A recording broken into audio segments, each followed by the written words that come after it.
Bonjour, vous écoutez bien Il ne plie plus, il cause. Ici c'est toujours Stéphane et je suis toujours là pour vous parler d'origami. Ou à peu presque. Vous avez vu, je suppose, le titre de l'épisode. Je pose donc tout de suite le content warning. Si je suis aujourd'hui au micro, c'est en réaction à ce qui se passe en France depuis plusieurs semaines, avec entre autres les résultats des dernières élections législatives. Si vous n'avez pas envie d'en entendre plus sur le sujet, n'allez pas plus loin. Je ne vous en voudrais pas et je reviendrai vite pour vous parler d'origami.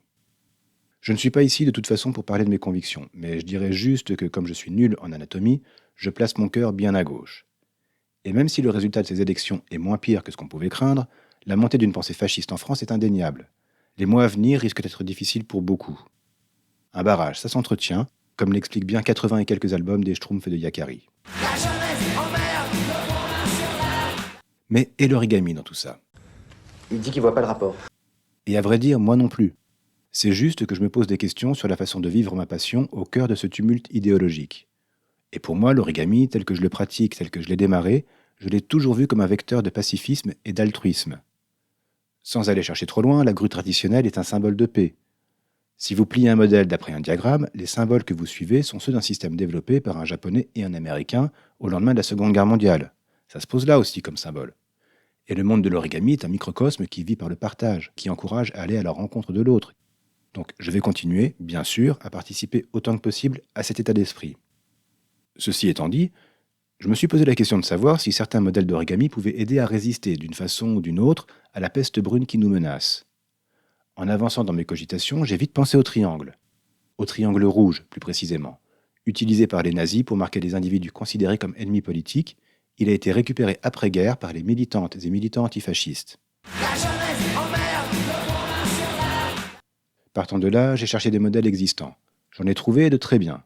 Mais je me sentais gêné de les associer au propos de cet épisode, surtout sachant qu'ils n'avaient pas été créés dans cette optique. Ce serait malhonnête vis-à-vis de leur créatrice. Donc la seule solution dans ce cas-là, c'est de se retrousser les manches et de faire les choses soi-même. Heureusement pour moi, il est très facile d'obtenir un triangle équilatéral par pliage. On a plus l'habitude, en partant d'un carré, de plier avec des divisions d'angle droit en multiples de 2, mais la magie de la géométrie, oui, pour moi c'est de la magie, cherche pas, fait qu'on arrive très facilement à poser des angles de 30 ou 60 degrés. Bref, une fois mon triangle marqué sur la feuille, j'ai tâtonné un peu pour faire quelque chose du papier en trop. Et j'ai réussi à trouver une façon satisfaisante d'obtenir un triangle bien propre sur un côté. Il est très facile à plier.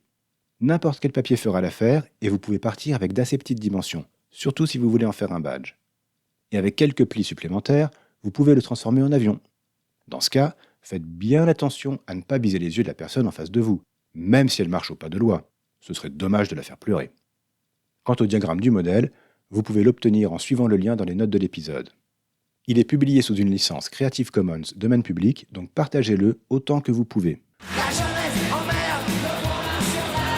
Voilà, je ne m'étendrai pas plus sur le sujet, le podcast va vite reprendre son cours normal, et en attendant, n'oubliez pas... Plus jamais de 20%, plus jamais, nous serons toujours contre. C'est ça, le mouvement de la jeunesse, le mouvement de la jeunesse. Alors, à toutes les manifestations nazies, soyez là, soyez présents et empêchez-les.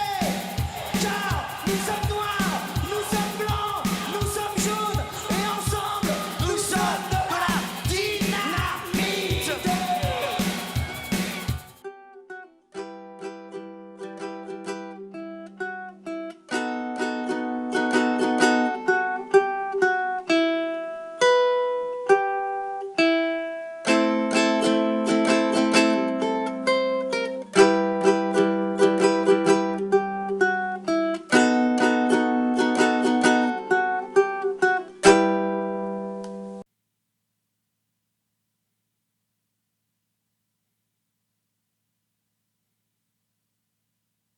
Jeunesse française, jeunesse immigrée.